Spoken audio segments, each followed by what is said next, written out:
जितेंद्र सिंह यांचं IIT बॉम्बे संदर्भातलं विधान सरकारच्या मानसिकतेचं प्रतीक। महाराष्ट्र विरोधकांच्या पोटातली मळमळ बाहेर आली, ट्विट करत राज ठाकरेंचा निशाणा।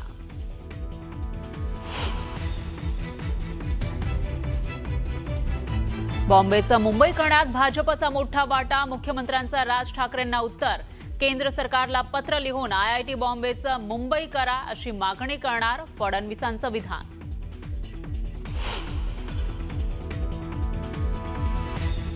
आपण लंकेत राहत नाही, कोणी बोललं लंका जाळू म्हटलं तर मनावर घेऊ नका। मुख्यमंत्री फडणवीसांचा रोख कुणाकडे तर अहंकारामुळे रावणाची लंका जळून खाक झाल्याचा उपमुख्यमंत्री शिंदेंनी लगावला होता टोला।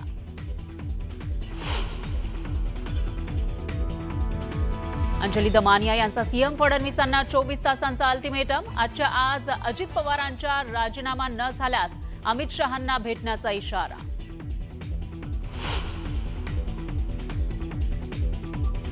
उपमुख्यमंत्री अजित पवारांकडून दिलगिरी व्यक्त, बीडमध्ये विकासाच्या मुद्द्यावरून बोलताना अजित पवारांची घसरली होती जीभ। आणि फडणवीस शिंदेंच्या चर्चेनंतरही भाजप शिवसेनेमध्ये फोडाफोडी सुरूच। अंबरनाथमध्ये भाजपला शिवसेनेचं जोरदार प्रत्युत्तर, भाजपच्या पदाधिकाऱ्यांसह कार्यकर्त्यांचा शिवसेनेत प्रवेश।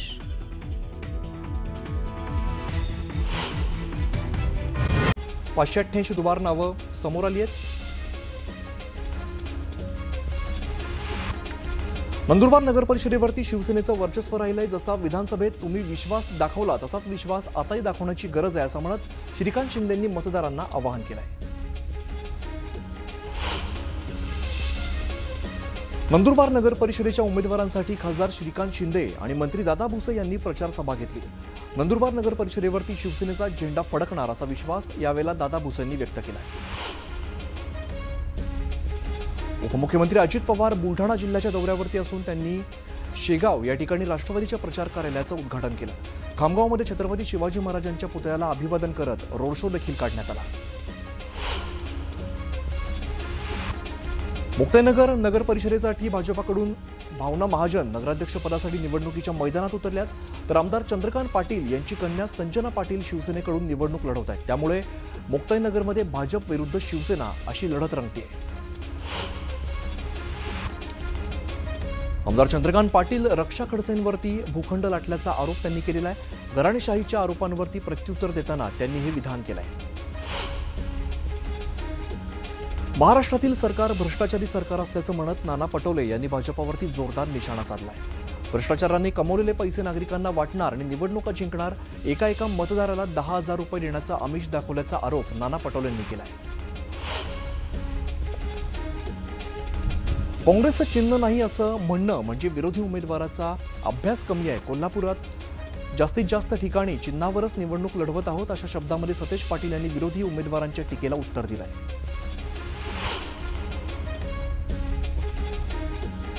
साताऱ्यात मवियाच्या उमेदवारांसाठी प्रचार सभेचं आयोजन करण्यात आलं होतं। यावेळेला प्रदेशाध्यक्ष शशिकांत शिंदे यांनी मवियाला संधी देण्याची मागणी मतदारांकडे केली आहे। कराड नगरपालिका निवडणुकीमध्ये राजकारण चांगलंच तापलेलं आहे। विविध प्रभागांमध्ये बसवलेले CCTV कॅमेरे काढावेत अशी मागणी शरदचंद्र पवार पक्षाच्या उमेदवारांनी केली आहे। मतदारांवरती वॉच ठेवला जात असल्याचा आरोप पवारांच्या पक्षाकडून करण्यात आला आहे। बीड नगरपालिका निवडणुकीच्या प्रचारादरम्यान हातामध्ये संविधानाची प्रत घेऊन राष्ट्रवादीच्या उमेदवारांनी प्रचार केला। लोकशाहीचा उत्सव साजरा करताना संविधानाचा विसर पडू नये यासाठी आम्ही घराघरात संविधानाची प्रत पोहोचवत आहोत अशी प्रतिक्रिया उमेदवारांनी दिली।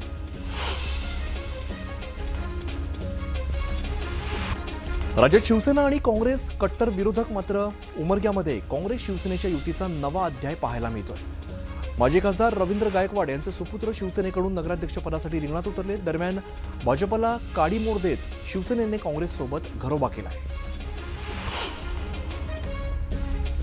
उत्तर मुंबई काँग्रेस अध्यक्ष भूषण पाटील यांनी बोरिवलीतील एका कार्यक्रमात भाजपच्या व्यासपीठावरती उपस्थिती लावली, त्यामुळे चर्चांना उधाण आलंय।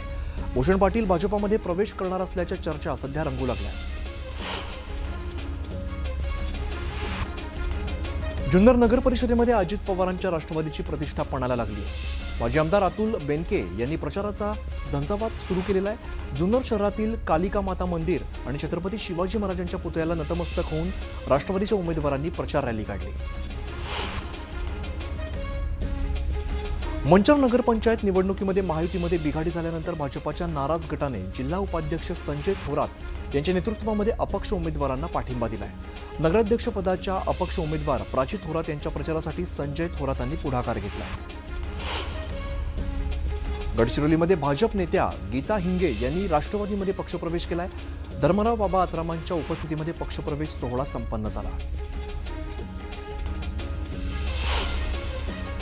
चोपडा नगर परिषदेतील उमेदवारांना चिन्हाचं वाटप करण्यात आलं। नगराध्यक्षपदाच्या 4 उमेदवारांसह 15 प्रभागातील नगरसेवक पदाच्या उमेदवारांना चिन्ह वाटप करण्यात आलं।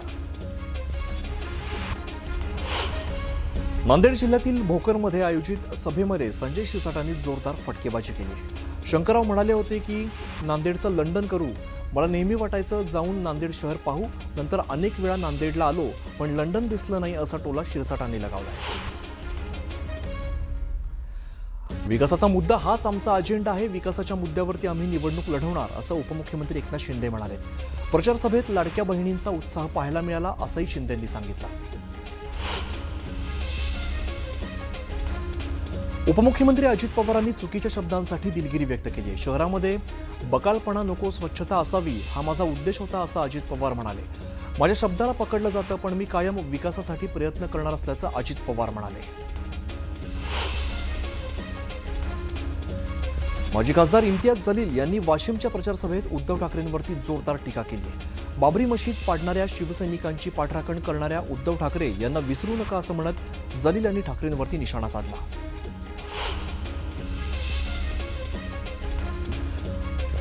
मुरुम नगर परिषद निवडणुकीमध्ये नाट्यमय घडामोड घडते। शिंदे शिवसेनेच्या उमेदवाराने उद्धव ठाकरे गटाच्या उमेदवाराला पाठिंबा दिलाय।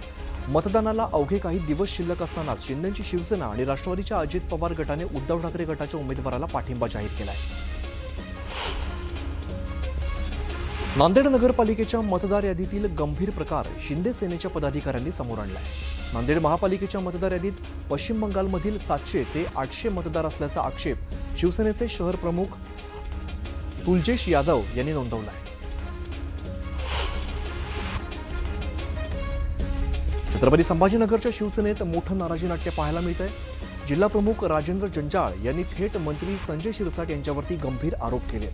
पक्षात मोजक्या लोकांना जवळ करत शिरसाट कार्यकर्त्यांना आणि मला डावलत असल्याचं जंजाळ म्हणाले। पवनी नगर परिषद निवडणुकीत डॉक्टर विजया नांदुरकर यांना भाजपानं तिकीट देणार असल्याचं सांगत दुसऱ्याला तिकीट दिलं। त्यामुळे विजया नांदुरकर यांनी कमळाची साथ सोडत हातावरती घड्याळ बांधलेला आहे। पवनी शहरामध्ये महायुतीच्या 3ही पक्षात तिरंगी लढत पाहायला मिळते। सोलापूर जिल्ह्यातील 11 नगर परिषद आणि एका नगरपंचायत निवडणुकीसाठी 4.5 लाख मतदार मतदान करणार आहेत। बार्शीमध्ये सर्वाधिक 1 लाख तर दुधनी नगर परिषदेमध्ये सर्वात कमी 10,000 मतदारांची नोंद करण्यात आली।